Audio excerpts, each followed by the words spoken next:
Hello, नमस्कार, वंदकम, सत श्री अकाल। आप सभी का स्वागत है आपके अपने ही channel magnet brains IIT JEE NEET पर। मेरा नाम है सत्यम शर्मा और हम पढ़ रहे हैं क्या, हम चालू कर रहे हैं आज से अपना नया चैप्टर, यानी कि हम अब उतर रहे हैं अपनी फिजिक्स में। अभी तक हम क्या कर रहे थे, फिजिक्स को समझने के लिए जो टूल्स इंपॉर्टेंट थे उन टूल्स को अभी तक हम पढ़ रहे थे, है ना। अब हमने टूल्स को पढ़ लिया, उसके बारे में प्रैक्टिस कर ली है, क्वेश्चंस बहुत सारे देख लिए हैं, तो अब हम इतने कॉन्फिडेंट हैं कि अब हम फिजिक्स के समुद्र में गोता मार सकते हैं और तैर के उस समंदर को पार भी कर सकते हैं, ठीक है ना। तो आज हमारा जो लेक्चर होने वाला है वो बहुत ही क्यूट, बहुत ही स्वीट सा लेक्चर होगा, क्योंकि ये क्या बोलते हैं, फिजिकल वर्ल्ड का इंट्रोडक्शन है। मतलब हम फिजिक्स में एंटर कर रहे हैं और हमको ये बता रही है फिजिक्स की, सुन लो भैया कि तुम आ रहे हो ना फिजिक्स पढ़ने, तो ये जान लो कि तुम्हें क्या क्या देखना है, क्या क्या झेलना है। अरे समझ रहे हो ना, वो मीम नहीं चला जिसमें वो बोलते हैं कि अरे बेटा रुक जाओ, अभी तो तुमको बहुत कुछ देखना है जीवन में। तो वही फिजिकल वर्ल्ड, वही फिजिक्स आपको बताएगा कि आगे जो तुम पढ़ने वाले हो उसमें तुमको बहुत कुछ देखना है। जरा सा टूल्स पढ़कर अपने आप को हीरो मत समझो, अभी तो बहुत कुछ है जो तुम्हें देखना है जीवन में, ठीक है ना। चलिए भाई, तो आज हम स्टार्ट करेंगे। देखो वैसे तो हम स्टार्ट कर रहे हैं यूनिट्स, डायमेंशन एंड एनालिसिस को, ऐसा करना चाहिए हमें स्टार्ट, बट क्योंकि एनसीईआरटी के हिसाब से हमारा जो पहला लेक्चर है वो फिजिकल वर्ल्ड है, तो हम क्यों ना एक लेक्चर में उस पूरे फिजिकल वर्ल्ड का एक सार निकालकर पढ़ लें। अगर पढ़ लेंगे तो हमारा मन संतुष्ट रहेगा कि चलो हमने एनसीईआरटी के हिसाब से शुरुआत तो की, ठीक है ना। तो चलिए आज के लेक्चर में हमें क्या पढ़ना है, व्हाट इज फिजिक्स, यानी कि हम फिजिकल वर्ल्ड के बारे में पढ़ेंगे, फंडामेंटल फोर्सेस के बारे में पढ़ेंगे, scope and excitement of physics पढ़ेंगे, है ना। तो ठीक है, स्टार्ट करते हैं लेक्चर को। चलिए, लेक्चर को स्टार्ट करने से पहले आपको पता है कि नीट का कोर्स मॉड्यूल मैग्नेट ब्रेन्स ने पूरा का पूरा बनाकर रखा हुआ है, जहां पर आपको टॉपिक वाइज एक्सप्लेनेशन दिए जाते हैं, उसके बाद उसकी डीपीपीज आती है जो आपको डाउनलोड करनी होती है मैग्नेट ब्रेन्स की वेबसाइट से। अगर आपको डीपीपी बन जाती है तो वेल एंड गुड, नहीं तो उसके डीपीपी सोल्यूशन भी आपको देखने को मिल जाते हैं। उसके बाद हम उसके चैप्टर वाइज एमसीक्यूज कराते हैं, पीवाईक्यूज आपको कराते हैं, डाउट सॉल्विंग सेक्शन आपके लिए ले जाएंगे, वीकली इंटरैक्टिव सेशन भी आपके लिए अरेंज किए जाएंगे, जहां हम एक दूसरे से बातें करेंगे, आपसे कुछ चीजें पूछेंगे, आपको कुछ चीजें बताएंगे, ठीक है। Chapter wise one shot revision होगा, जहां पर जैसे जैसे एग्जाम अप्रोच होने लगेगा हम आपका रिवीजन भी करवाते जाएंगे साथ साथ, और टेस्ट भी लेते जाएंगे, जिससे आपको ये पता चलेगा कि आपकी प्रिपरेशन किस तरीके से, किस फर्राटेदार तरीके से चल रही है, ठीक है ना। Okay, very good. चलिए भाई, तो सबसे पहले व्हाट इज फिजिक्स के अंदर, देखो फिजिक्स क्या है वो तो सही है, पढ़ लेंगे, लेकिन हमको पहले ये जानना जरूरी है कि साइंस क्या है। जैसे ही साइंस हमारे दिमाग में आता है, सबसे पहले मेरे दिमाग में आती है 3 इडियट्स मूवी, जहां पर वो बोलते हैं भैया हम साइंस की तरफ से, हम किसकी तरफ से हैं, हम साइंस की तरफ से। अच्छा, साइंस अगर है तो है क्या, साइंस किस चिड़िया का नाम है, तो देखिए the word science originates from the Latin verb scientia, scientia meaning to know. Scientia का मतलब होता है मीनिंग, क्या होता है भैया साइंटिया का मीनिंग, टू नो, जानना, जानना, है ना। संस्कृत में इसको विजनन बोलते हैं, संस्कृत में से क्या बोला गया है, विजनन, और अरेबिक वर्ड में इसको इल्म बोला गया है, इल्म, है ना, इल्म।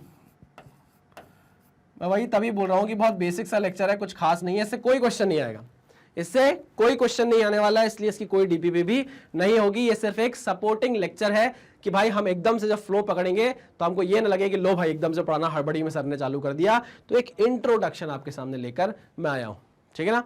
इल्म, इल्म का मतलब होता है नॉलेज। अच्छा, साइंटिया का मतलब भी होता है जानना, है ना, वो भी एक नॉलेज से रिलेटेड चीज है, और विजनन का मतलब भी होता है क्या, नॉलेज, है ना। एक बड़ी अच्छी लाइन है कि मैंने कहीं पढ़ी थी कि एक बार कभी जिंदगी में ऐसा भी हो, एक बार कभी जिंदगी में ऐसा भी हो, थोड़ा इश्क हो, थोड़ा इल्म हो, साथ पैसा भी हो। वाह क्या बात है ना। तो ये बोला गया है कि भाई जिंदगी में पैसा भी थोड़ा हो जाए, थोड़ा सा प्यार भी हो जाए, थोड़ी सी क्या बोलती है, नॉलेज भी हो जाए। तो कितनी अच्छी लाइन्स है। चलिए भाई, तो साइंस का मतलब होता है कुल मिलाकर नॉलेज। उस नॉलेज को अप्लाई अगर आप करने लग जाते हो तो आप बेसिकली साइंस के स्टूडेंट हो, आप साइंस को पढ़ रहे हो, ठीक है।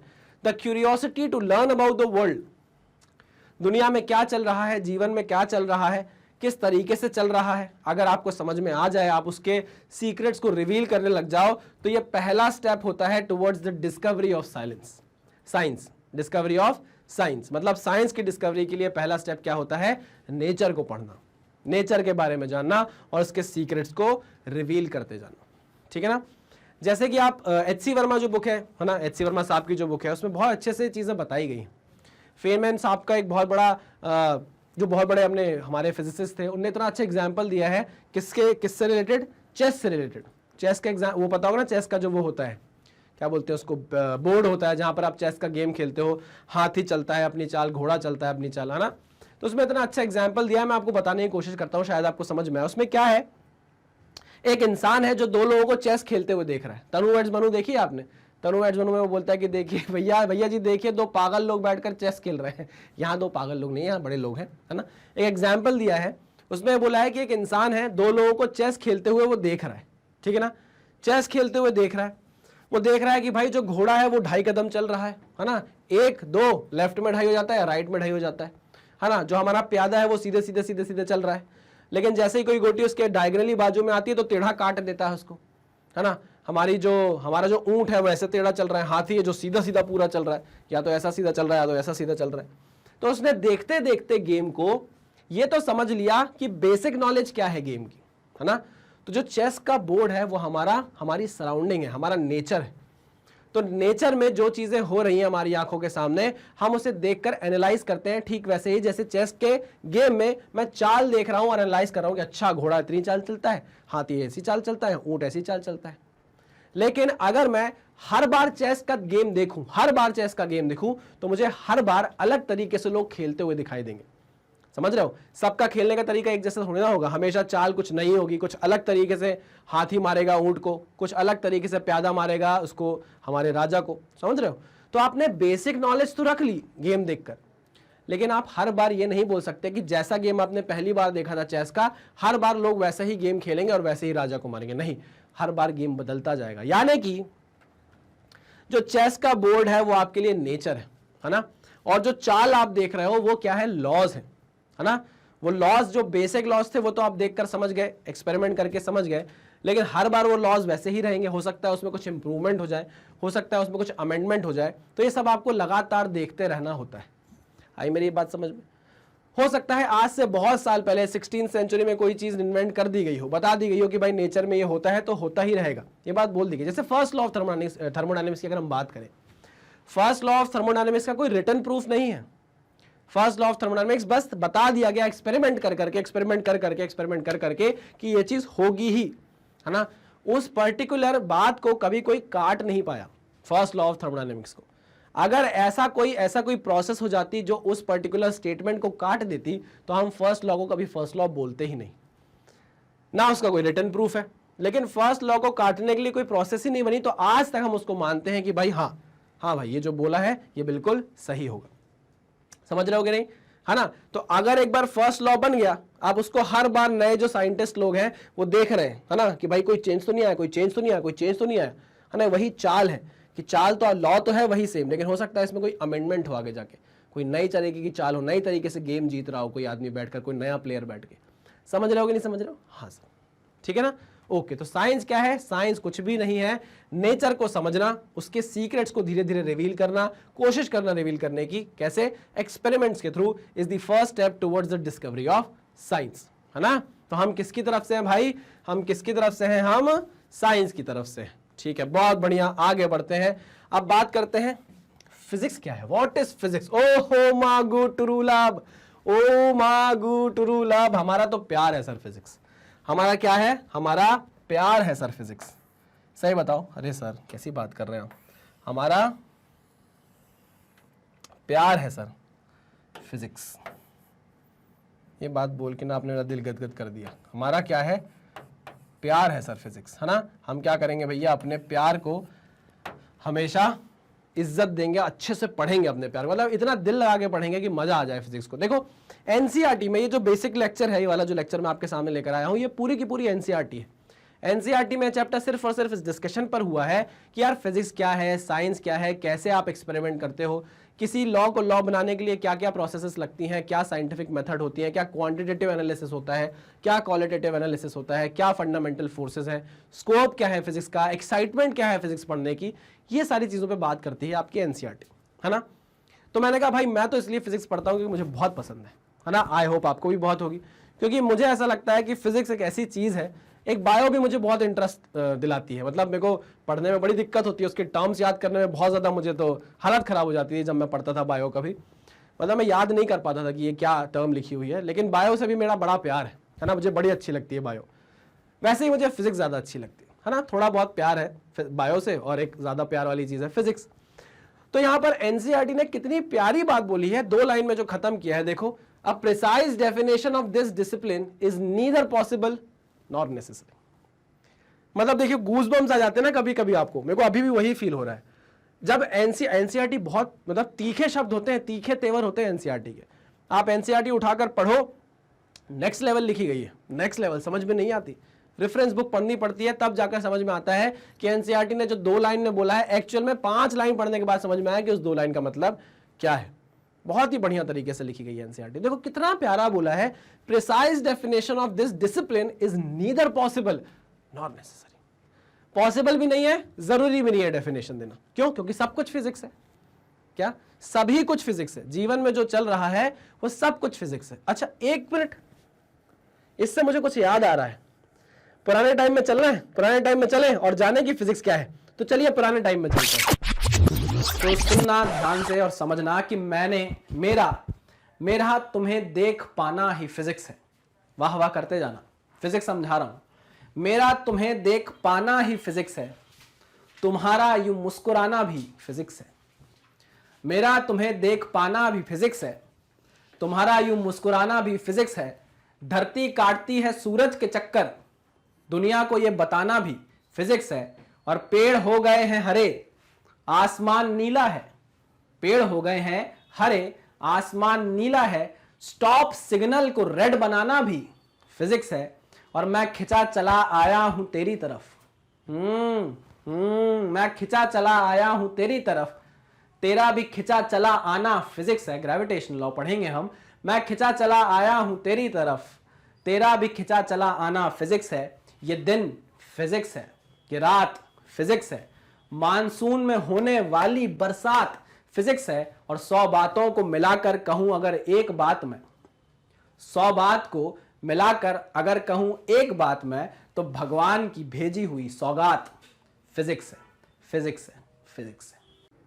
आ गया याद? चलिए, तो आई होप आपको समझ में आ गया होगा कि एनसीईआरटी की इस लाइन का क्या मतलब है कि हम तो कभी डेफिनेशन नहीं बताएंगे क्योंकि सब कुछ ही फिजिक्स है। Physics is the basic understanding of laws of nature. ओहो, physics is the basic understanding, physics is the basic understanding of laws of nature, understanding of laws of nature, है ना? ये फिजिक्स है। फिजिक्स क्या है? Physics is why and how of life, why and how of life. Physics क्या है भाई? Why और हाउ भी है लाइफ का, कि कोई चीज क्यों हो रही है और अगर हो रही है तो कैसे हो रही है। दोनों चीजें होती है ना? अगर ये आपके दिमाग में आता है तो आप फिजिक्स पढ़ने के लिए एकदम रेडी हो। अगर आपके दिमाग में लगातार क्वेश्चन आता है कि ये क्यों हो रहा है, ये क्यों हो रहा है, ये क्यों हो रहा है, तो आप एक साइंस के बहुत अच्छे स्टूडेंट बन सकते हो। आई मेरी बात समझ में? ओके सर, चलिए ज़्यादा बात नहीं करते हैं, आगे बढ़ते हैं। Scientific methods. अब देखो, जब भी आप किसी लॉ को बनाने के लिए निकलते हो, है ना, कि भाई आप किस तरह के हम किसी चीज़ को अगर स्टडी कर रहे हैं, ऑब्जर्व कर रहे हैं, तो वो लॉ कैसे बनेगी, है ना? पढ़ते हैं इस चीज को। A systematic attempt to understand natural phenomena in as much detail and depth as possible and use the knowledge so gained to predict, modify and control phenomena. मतलब आप इतना ज्यादा ऑब्जर्वेशन करते हो, किसी भी चीज को लॉ बनाने से पहले क्या करते हो भैया? पहले अपना नॉलेज गेन करते हो, फिर प्रिडिक्ट करते हो चीजें कैसे होंगी, प्रिडिक्ट करके देखते हो ऐसी हो रही है कि नहीं हो रही है। अगर नहीं हो रही है तो आप उसको मॉडिफाई करते हो जो आपने ऑब्जर्वेशन ली थी, और क्या करते हो? फिर कंट्रोल फिनोमिना करते हो। मतलब फिनोमिना कैसे काम करेगा, आप ये ऑब्जर्वेशन पर बेस बार बार चेक करते रहते हो, है ना? तो ऐसे बोलते हैं कि रिसर्चर होना, साइंटिस्ट होना, पीएचडी करना छोटी बात नहीं होती है। बहुत पेशेंस लगता है ना? जैसे बोला जाता है कि जो एक स्कॉलर होता है, जो पीएचडी कर रहा है या फिर जो रिसर्चर है, उसका काम होता है रिजल्ट्स लाना और हताश नहीं होना, क्योंकि उसको हर रिजल्ट में कुछ ना कुछ मिल रहा है ना? लेकिन जो इंजीनियर होता है वो क्या रहता है? अपने एम को फोकस करके रिसर्च करता है कि भाई मुझे इसी रिजल्ट पर आना है, इसी रिजल्ट पर मुझे काम ये है, मुझे ज़रूरत ये है, तो भाई मैं इस तरीके से रिसर्च करूंगा कि मेरी ज़रूरत पूरी हो जाए। ये डिफरेंस होता है एक रिसर्चर, साइंटिस्ट और इंजीनियर में। आई बात समझ में? चलिए वेरी गुड, आगे बढ़ते हैं। The scientific method involve several interconnected steps. क्या स्टेप्स है? सिस्टमैटिक ऑब्जर्वेशन, मतलब अगर आप अच्छे से किसी साइंस को समझना चाहते हो, किसी लॉ को बनाना चाहते हो, तो क्या करो भाई, पहले सिस्टमैटिक ऑब्जर्वेशंस लो, बहुत सारे प्रैक्टिकल कंडक्ट करो और उसके बाद ऑब्जर्वेशन लो सिस्टमैटिक तरीके से। फिर कंट्रोल्ड एक्सपेरिमेंट करो, कंट्रोल्ड एनवायरनमेंट में एक्सपेरिमेंट करो, ठीक है। फिर क्वालिटेटिव एंड क्वांटिटेटिव रीजनिंग करो, रीजनिंग लो भैया कि ऐसा क्यों हुआ होगा, क्या हुआ होगा, क्यों ऐसा कर रहे हैं, ये कैसा बिहेव कर रहा है नेचर में, ऐसा क्यों बिहेवियर दिख रहा है मुझे। आपस फेलो जो रिसर्चर है उनसे बात करते होंगे, है ना, तो उसको बोलते हैं qualitative and quantitative reasoning. Next is mathematical modelling, सबसे इंपॉर्टेंट है कि आप जो चीज़ देख रहे हो उसको एक लैंग्वेज में समझाओ। तो मैथमेटिक्स एक लैंग्वेज है जो बताती है कि आपने आंखों से क्या देखा, आपने जो आंखों से देखा मैथमेटिकली आप उसको क्या करते हो, प्रूव करते हो, है ना। तो ये बड़ी ऐसी लड़ाइयाँ होती रहती है बड़े बड़े रिसर्चर्स में, जो मैथमेटिशियन होते हैं और जो फिजिसिस्ट होते हैं, बोलते हैं हम बड़े हैं, हम बड़े हैं, मजाक मजाक में एक दूसरे की खींचते रहते हैं टांग इन लोग कि नहीं भैया मैथ ज़्यादा इंपॉर्टेंट नहीं है, फिजिक्स ज़्यादा इंपॉर्टेंट है। फिजिक्स वाले बोलते हैं ऐसा, मैथ्स वाले बोलते हैं नहीं भैया हम ऊपर हैं, फिजिक्स वाले नीचे हैं, हम नहीं होते तो फिजिक्स वाले क्या ही करते, है ना। तो ये भाई ये तो बोलने की बात है। फिजिक्स और मैथ्स इक्वली इंपॉर्टेंट है मेरे हिसाब से। और आप कौन है सर, बहुत बड़े रिसर्चर हैं क्या? अरे नहीं यार, लेकिन मैं भी तो अपना व्यू रख सकता हूँ ना कि मुझे क्या लगता है, आप भी अपना व्यू रख सकते हैं, है ना। ठीक है सर, अब आप बोल रहे हो तो सही बोल रहे होगे, आपका जो मन है आप उस हिसाब से व्यू रख सकते हो, उसमें कुछ गलत नहीं है। जैसे मैं बोल रहा हूँ ना, मेरे हिसाब से मुझे ऐसा लगता है कि फिजिक्स और मैथमेटिक्स इक्वली इंपॉर्टेंट है, ठीक है ना। चलो नेक्स्ट इज प्रिडिक्शन। प्रिडिक्शन मतलब आगे क्या होगा। अब आपने जो इतनी बातें कर ली, है ना, उसके बाद आप प्रिडिक्ट करते हो। ये देखो, प्रिडिक्ट करते हो कि भाई ऐसा होना चाहिए, अभी तक ऐसा हुआ है तो ऐसा होगा। जैसे कंजर्वेशन ऑफ एनर्जी है, अब भैया होता है ऐसा ही आगे भी होगा। अगर आपने कहीं से 10 जूल एनर्जी खींची है तो कहीं 10 जूल एनर्जी बढ़ी होगी, कंजर्वेशन ऑफ एनर्जी लगेगा, पक्की बात है, ठीक है ना। ओके, ये आप प्रिडिक्ट कर देते हो। नेक्स्ट इज वेरिफिकेशन और फॉल्सिफिकेशन ऑफ थ्योरीज।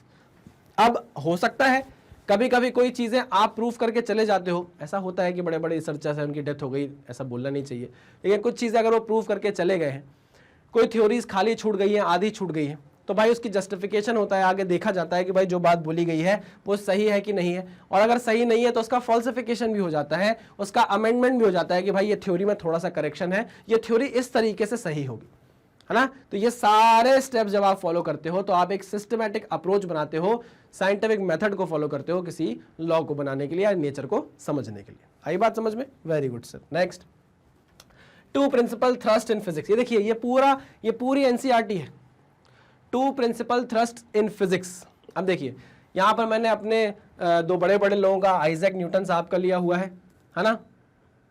अरे भैया न्यूटन साहब को तो आप जानते हो ना, और ये कौन है? चलो ये मैं आपके ऊपर क्या वो छोड़ता हूँ, एक डम शराश टाइप का आपके ऊपर छोड़ता हूँ कि मुझे कमेंट में जाइए और बताइए कि भाई साहब कौन है ना, इनने क्या खोज की थी। ठीक है, थोड़ा सा तो पढ़ो, थोड़ा सा हाथ चलाओ, आपको समझ में आ जाएगा ये कौन है। आपने कहीं ना कहीं इनको देखा होगा। चलिए, नहीं भी देखा है तो कोई बात नहीं, अब आपको कहीं दिखेंगे भी नहीं, ऐसा नहीं होगा कि ये आपको दिख जाए। और अगर ये दिख जाए कहीं आपको तो आप डर जाना, है ना, थोड़ा सा डर जाना कि अरे भाई मुझे तो ये दिख गए थे। ठीक है, ज्ञान की प्राप्ति हो जाएगी क्योंकि आपको। अच्छा, एक बुक है for the love of physics, एक बुक है for the love of physics, for the love of physics. जिनको भी थोड़ा सा ना फिजिक्स की तरफ इंक्लिनेशन हो, मैं सबको नहीं बोल रहा, लेकिन जिन बच्चों को थोड़ा सा फिजिक्स की तरफ इंक्लिनेशन हो, रात में सोने से पहले अगर पढ़ने का शौक हो, है ना, थोड़ा 10-15 मिनट की रीडिंग करने का शौक हो, ये बुक जरूर पढ़िएगा, for the love of physics. Walter lion साहब की है, बहुत अच्छी बुक है, मजा आएगा आपको पढ़ के। आपको पता चलेगा कि एक इंसान कितना प्यार कर सकता है एक सब्जेक्ट से, और जितना प्यार उसने सब्जेक्ट से किया है, सब्जेक्ट ने रिटर्न में उसे क्या क्या दे दिया, ये आपको समझ में आएगा इस बुक को पढ़ के। जब भी टाइम मिले प्लीज पढ़ने की कोशिश करिएगा। चलिए, तो मैं बात करने वाला हूं दो प्रिंसिपल थ्रस्ट की जो फिजिक्स में सबसे ज्यादा इंपॉर्टेंट है। एक है यूनिफिकेशन और एक है रिडक्शन।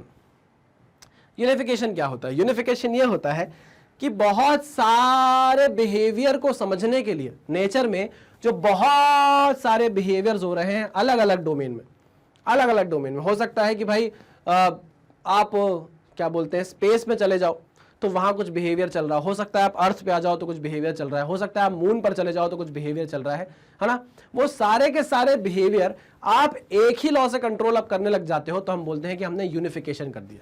हमने अलग अलग डोमेन के लिए अलग अलग लॉ नहीं बनाए, हमने बोला भाई ये एक लॉ पढ़ लो, इस लॉ से आप ये सारे फिनोमिना समझ जाओगे। जैसे जो हमारे न्यूटन भाई साहब हैं, जब वो पेड़ के नीचे बैठे थे, जो एप्पल गिरा एप्पल का गिरना हुआ, उनने ग्रेविटेशन की खोज कर दी। उनने किसकी खोज कर दी भैया? ग्रेविटेशन की खोज कर दी। अब जब उनने ग्रेविटेशन की खोज करी, अब मुझे नहीं पता कि उनको ये बात तब तक पता थी कि नहीं पता थी वैसे तो पता ही होगी, बड़े लोग हैं। जब उनने एप्पल के गिरने की खोज की कि भाई ये गिरा क्यों, तो उन्होंने जो लॉ बनाया वो लॉ कहां कहां लग गया भैया? वो ये भी बताता था कि मून सन के अराउंड क्यों चक्कर लगा रहा है, मून अर्थ के अराउंड क्यों चक्कर लगा रहा है, प्लेनेट के अराउंड क्यों चक्कर लगा रहा है भाई, है ना, और जो प्लेनेट है वो सन के अराउंड क्यों चक्कर लगा रहे हैं। तो ये सारे लॉज, ये सारे फिनोमिना जो थे वो एक ही लॉ से डिस्क्राइब होगा, और वो लॉ था हमारा ग्रेविटेशन का लॉ। मेरी बात समझे कि नहीं समझे? एप्पल का गिरना, मून का घूमना किसके अराउंड? अर्थ के अराउंड, हमारा सन के अराउंड प्लैनेट्स का घूमना, ये सारे के सारे जो फिनोमिनास थे इनको डिफाइन करने के लिए एक ही लॉ काफी था, और वो लॉ क्या था? ग्रेविटेशन का लॉ, है ना। तो इसको हम बोलते हैं यूनिफिकेशन। बहुत सारी चीजों को एक ही लॉ से उड़ा देना हम बोल देते हैं कि ये यूनिफिकेशन है, ठीक है ना। Okay, to explain diverse physical phenomena in terms of a few concepts and laws, the effort to see the physical world as manifestation of some universal laws in different domains and condition is called unification। ये अंग्रेजी में थोड़ा tough लिखा हुआ है, लेकिन सच बात ये है कि बहुत सारे फिनोमेना जो डिफरेंट डोमेन्स में हो रहे हैं उनको समझने के लिए जब आप एक लॉ या दो लॉ बना देते हो, मतलब कुल मिलाकर आपने अपना काम कम कर लिया, आपने अपना काम कम कर लिया, यूनिफिकेशन कर दिया, ठीक है चीजों का। Next is reductionism. रिडक्शनिज्म क्या होता है? आप कोई कॉम्प्लेक्स सी चीज है, बड़ी चीज है, कॉम्प्लेक्स सी चीज है, उसको आप तोड़कर छोटे छोटे फिनोमेना में समझ रहे हो, छोटे छोटे फिनोमेना में समझ रहे हो। जैसे एग्जांपल की तरह आपको बताता हूं, जब आप थर्मोडायनेमिक्स में पढ़ोगे, एनसीईआरटी में दिया हुआ है एग्जांपल, जब आप थर्मोडायनेमिक्स पढ़ते हो तो थर्मोडायनेमिक्स में इंटरनल एनर्जी, टेम्परेचर, ये सारी की सारी जो प्रॉपर्टीज है ये बताई गई हैं एक मैक्रोस्कोपिक विजन से। अभी क्या होता है मैक्रोस्कोपिक विजन, आपको आगे जाके समझाऊंगा। ये बोल दिया गया कि एक मैक्रोस्कोपिक प्रॉपर्टी है ना। लेकिन बाद में जब काइनेटिक थ्योरी बनी, काइनेटिक थ्योरी ऑफ गैसेस आप पढ़ोगे, एक चैप्टर है, उसमें हमको ये पता चला कि जो टेम्परेचर है बेसिकली वो तो रैंडम मोशन से आता है मॉलिक्यूल्स के, वो तो काइनेटिक एनर्जी होती है जो मॉलिक्यूल्स के पास, उससे आता है टेम्परेचर, है ना। तो हम मॉलिक्यूलर लेवल पे चले गए, किस पे चले गए? मॉलिक्यूलर लेवल पर चले गए।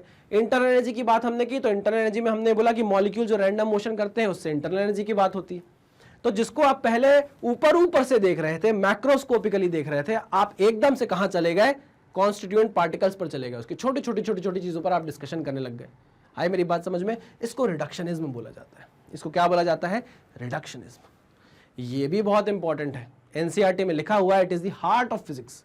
Reductionism is the heart of physics. Okay, then an effort to derive the properties of a bigger, more complex system from the properties and interaction of its constituent simpler parts, this approach is called reductionism। बात समझ में आई? हाँ sir समझ में आ गई, बहुत बढ़िया।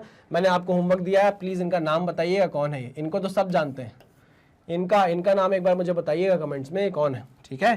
Next, अब आती है बात scope and excitement of physics की, है ना।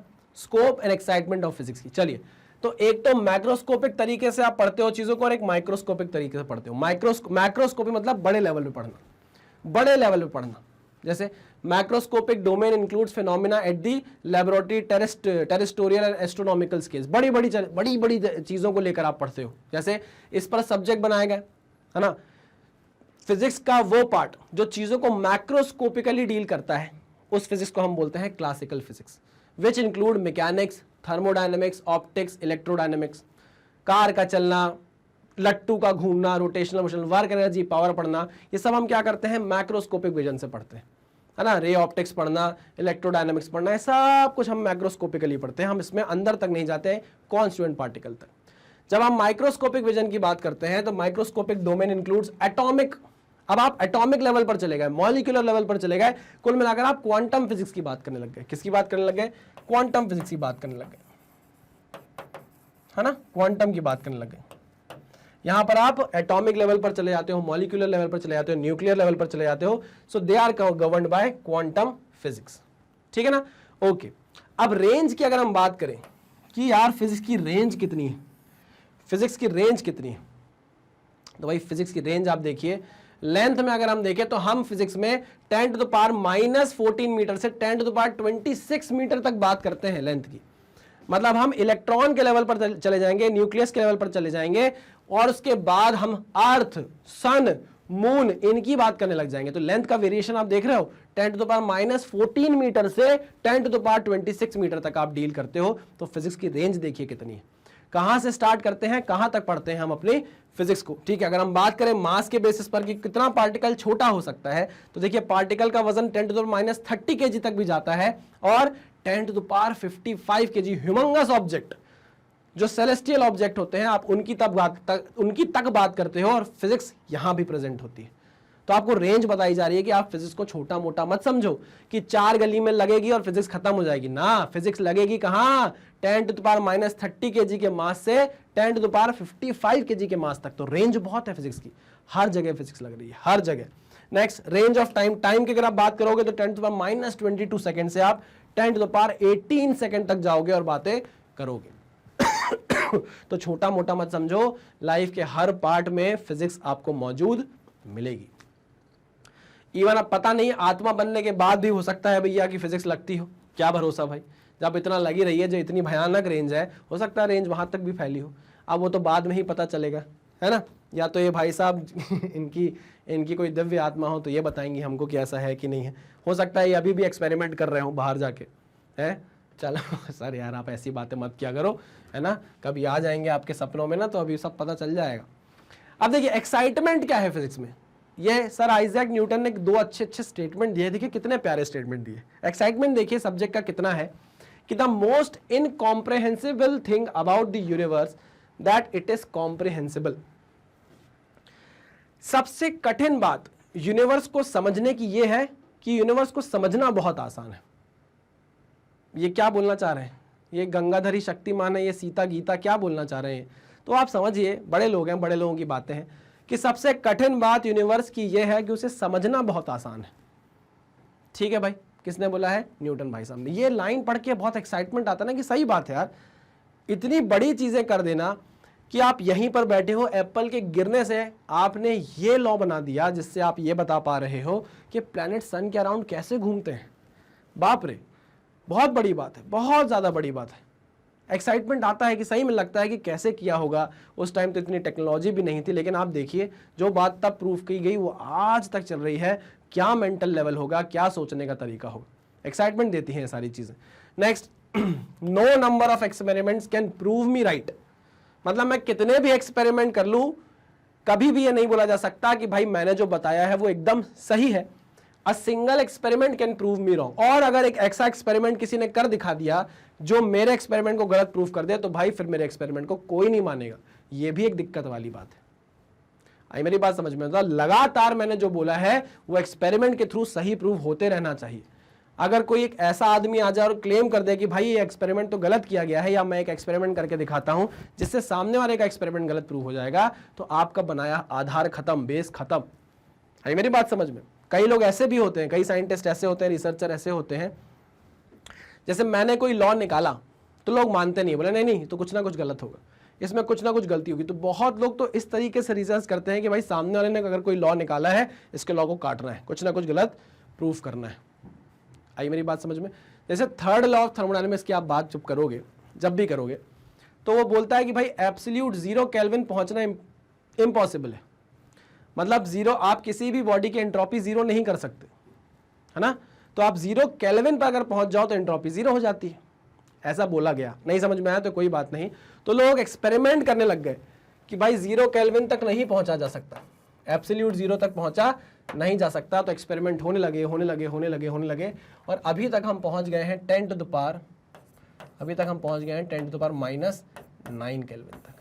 अब आप सोचो, हम 0 के कितने पास पहुंच गए हैं, लेकिन 0 नहीं पहुंचे, मतलब हम 0.0000000000001 इस केल्विन तक आप पहुंच गए हो, लेकिन आप एब्सोल्यूट 0 तक नहीं पहुंचे हो। तो अगर किसी ने स्टेटमेंट दे दिया कि भाई ऐसा नहीं हो सकता, तो दूसरे रिसर्चर, दूसरे साइंटिस्ट उसके पीछे पड़ जाते हैं कि नहीं भाई हम इसको गलत प्रूफ करके दिखाएंगे।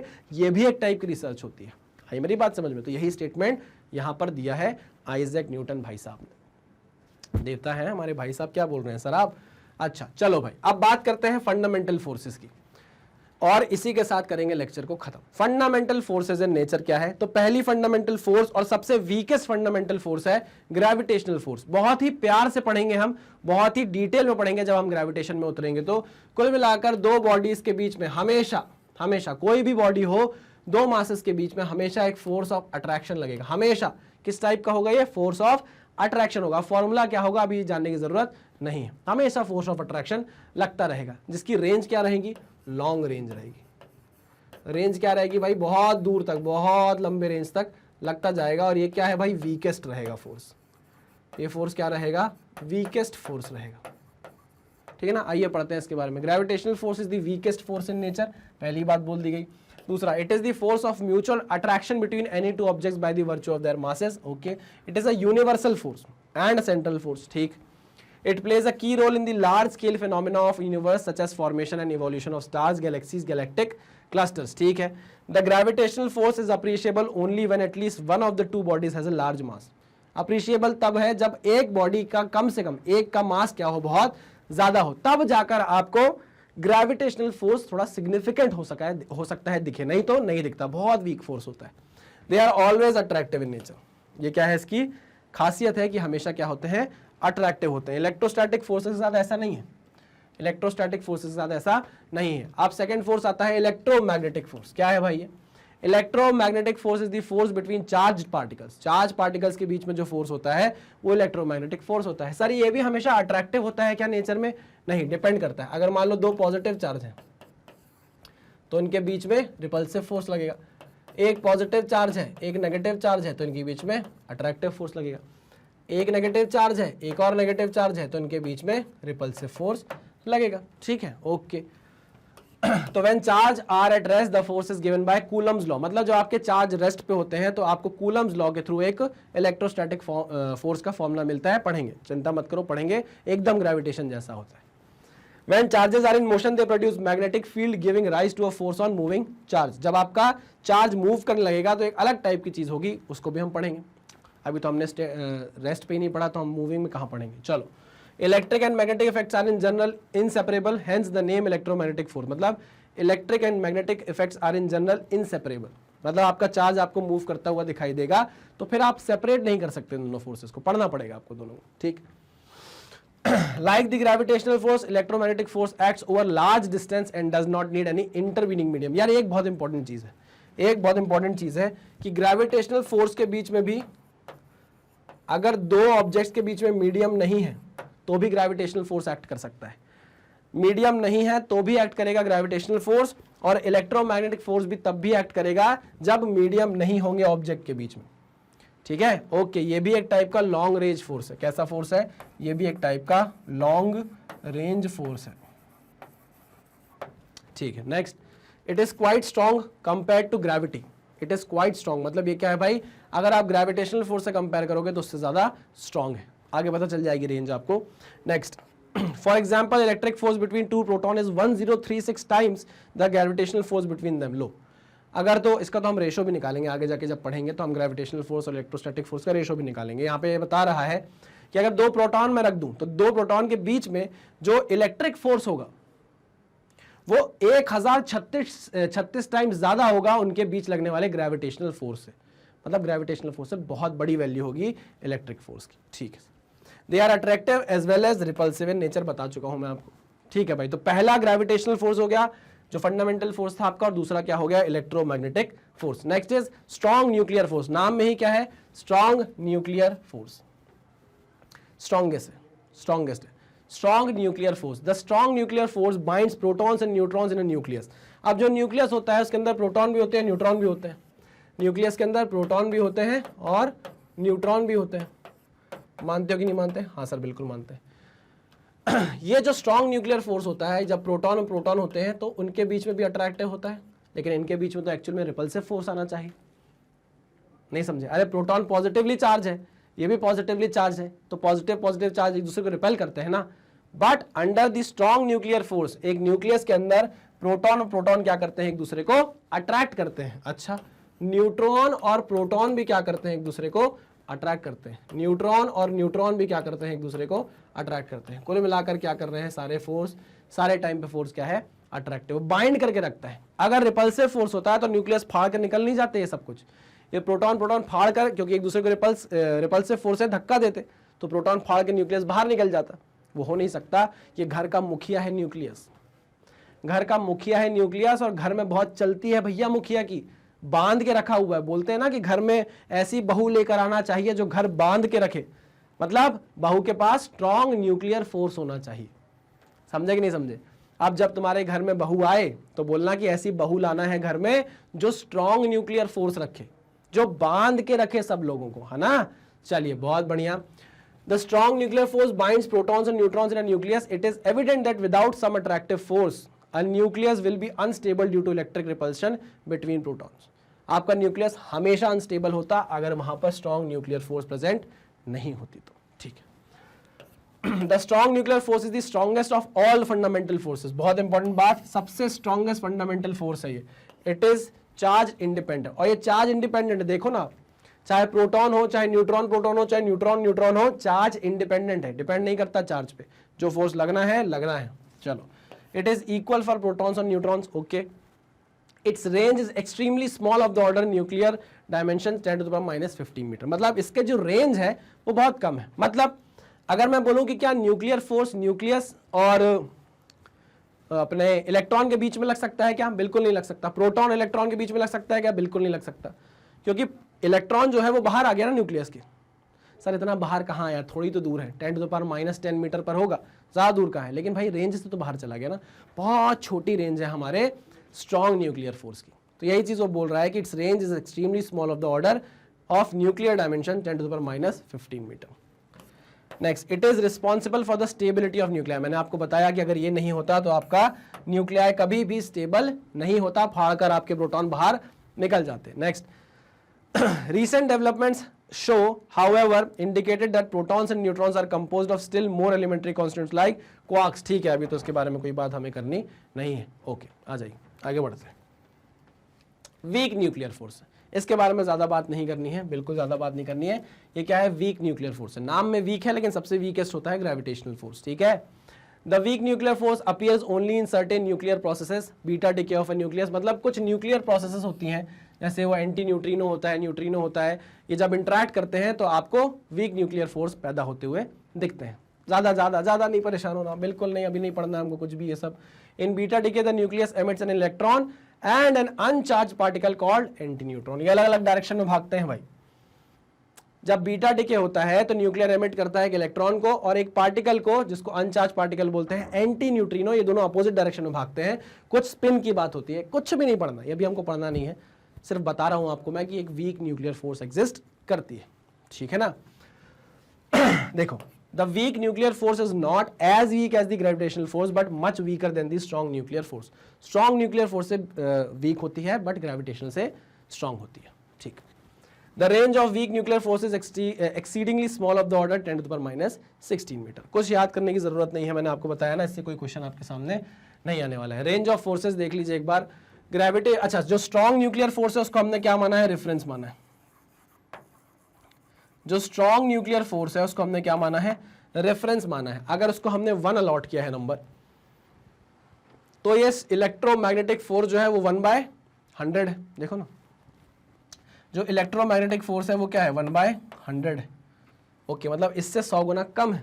ओके, वीक न्यूक्लियर फोर्स की अगर हम बात करेंगे तो वो 1/10 to the power 13 है भाई, 10 to the power 13 है ना। और अगर आप ग्रेविटेशनल फोर्स की बात करोगे तो वो 1/10 to the power 39 है। तो वैल्यूज देखो कितनी कम है, ग्रेविटेशनल फोर्स कितना छोटा है as compare to strong nuclear force. अगर आप रेंज की बात करोगे तो देखो इसकी तो इनफाइनाइट रेंज है ना। वीक न्यूक्लियर फोर्स की बात करोगे तो इसकी रेंज भी क्या है? बहुत छोटी है, 10 to the power -16 मीटर की। इलेक्ट्रोमैग्नेटिक फोर्स की बात करोगे तो ये भी क्या है भाई? इनफाइनाइट है। और अगर आप स्ट्रॉन्ग न्यूक्लियर फोर्स की बात करोगे तो ये भी बहुत शॉर्ट रेंज के लिए लगती है। आई बात समझ में? हाँ सर, बिल्कुल समझ में आ गई। क्लियर है? चलो, तो इसी के साथ हमारा ये लेक्चर होता है खत्म। यहाँ पर हमने बेसिक समझा कि फिजिकल वर्ल्ड में चीज़ें कैसे काम करती हैं, फिजिक्स क्या होता है, साइंस क्या होता है, उसका स्कोप क्या है, एक्साइटमेंट क्या है उसे पढ़ने की, यूज़ क्या है ना, टेक्नोलॉजी में कैसे काम आ सकता है। अच्छा, एक इंपॉर्टेंट बात और हम करते हैं, ज़रा छोटी सी बात मैं आपसे कर लूँ यहाँ पर कि अगर आपसे पूछा जाए टेक्नोलॉजी और फिजिक्स का क्या लेना देना है, technology and physics, technology and physics, ज़रा इसके बारे में बात करें। आओ, तो इसमें आप क्या समझोगे, क्या लेना देना है, कैसे ये इंटर रिलेटेड है? तो देखो, पुराने टाइम में जैसे हमको इंजन की ज़रूरत पड़ी, या आपके एनसीईआरटी में लिखा हुआ है, आपको इंजन की ज़रूरत पड़ी, स्टीम इंजन आपके पास था लेकिन उसकी इफिशियंसी बड़ी कम थी, तो अब स्टीम इंजन की इफिशियंसी कैसे बढ़ाई जाए, तो स्टीम इंजन को स्टडी करना चालू किया। जब आपने स्टीम इंजन को स्टडी करना चालू किया तो आपने हीट को स्टडी करना चालू किया, आपने एनर्जी को स्टडी करना चालू किया, आपने क्वालिटी ऑफ एनर्जी को स्टडी करना चालू किया, क्वालिटी ऑफ हीट को स्टडी करना चालू किया। इतनी सारी चीज़ें आपने स्टडी करी तो आपने बोला है जब हमने इतनी सारी चीज़ें पढ़ ली हैं तो क्यों ना हम इसको एक ग्रंथ बना दें और आगे आने वाली जनरेशन को भेंट कर दें। तो आप करना क्या चाहते थे, आपके पास ऑलरेडी स्टीम इंजन था, आपके पास ऑलरेडी स्टीम इंजन था, काम चल रहा था आपका, मतलब ये आपके पास क्या थी, टेक्नोलॉजी थी,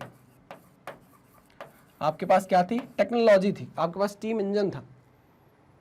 लेकिन आपने पढ़ के, क्योंकि क्या करना है भाई, इसकी इफिशिएंसी बढ़ानी है, ये हमारा ऑब्जेक्टिव था, तो हमने इसको खूब पढ़ा और इसके बारे में ग्रंथ बना दिया पढ़ के, है ना, ग्रंथ बना दिया। कैसे, क्या क्या पढ़ लिया, हीट पढ़ लिया, है ना, एनर्जी पढ़ ली, एंट्रोपी की बात कर ली, है ना, हमने बात कर ली कि भैया एंथैल्पी क्या होती है ना, हमने पूछ लिया कि भाई वर्क क्या होता है, हमने बोल दिया पावर क्या होता है, कैसे वर्क ज़्यादा कर सकते हो, पावर ज़्यादा कर सकते हो, हीट कम कर सकते हो, एनर्जी ज़्यादा कर सकते हो, एंट्रोपी कम कर सकते हो। ये सारी की सारी चीज़ें आपने पढ़कर एक ग्रंथ बना दिया और उस ग्रंथ में सारी चीज़ें डाल दी और इस ग्रंथ को आपने क्या बोल दिया, थर्मोडायनेमिक्स। क्या बोल दिया, थर्मोडायनेमिक्स, है ना। तो आपने टेक्नोलॉजी होने के बावजूद भी एक सब्जेक्ट को इजाद किया, टेक्नोलॉजी होने के बावजूद भी आपने क्या किया भैया, एक सब्जेक्ट को इजाद कर दिया, मतलब आपने एक पार्ट ऑफ फिजिक्स को इजाद कर दिया। अब वैसे ही अगर आपके पास ऑलरेडी कोई सब्जेक्ट है, जैसे अगर हम एग्जांपल लें, आपके एनसीईआरटी का एग्जांपल है सेमीकंडक्टर्स का, किसका, सेमीकंडक्टर्स का। आपके पास भैया सेमीकंडक्टर्स की नॉलेज है, सेमीकंडक्टर्स की आपके पास नॉलेज है ना, आप जानते हो कि पीएन जंक्शन डायोड क्या होते हैं, है ना, आपको सब कुछ पता है, इसकी नॉलेज है आपको, मतलब आपको फिजिक्स की नॉलेज है, आपको फिजिक्स की नॉलेज है। अब देखा आपने कि भाई एक टाइम ऐसा आया जिसमें ज़रूरत थी, डिमांड थी कंप्यूटर्स की, टीवीज़ की, रेडियोज़ की ज़रूरत थी, ये उस टाइम में डिमांड थी और आपके पास क्या था, फिजिक्स का नॉलेज था। तो आपने इस फिजिक्स के नॉलेज से क्या जनरेट किया, आपने टेक्नोलॉजी जनरेट करी, आपने टेक्नोलॉजी जनरेट करी। जैसे आपने क्या बना दिया, टीवी बना दिया, आपने कंप्यूटर बना दिया, एक्सेट्रा। तो यहाँ पर ये देखिए कि टेक्नोलॉजी और फिजिक्स हमेशा क्या है, इंटरडिपेंडेंट है। टेक्नोलॉजी और फिजिक्स हमेशा इंटरडिपेंडेंट है। जब जब टेक्नोलॉजी की डिमांड होगी, फिजिक्स से आप टेक्नोलॉजी बना लोगे, और जब जब आपके पास टेक्नोलॉजी होगी, उस टेक्नोलॉजी को आपने बनाया कैसे, उस पर बेस्ड आप एक सब्जेक्ट बना दोगे जो एक फिजिक्स की नई ब्रांच हो जाएगी। बात समझ में आई? हाँ सर।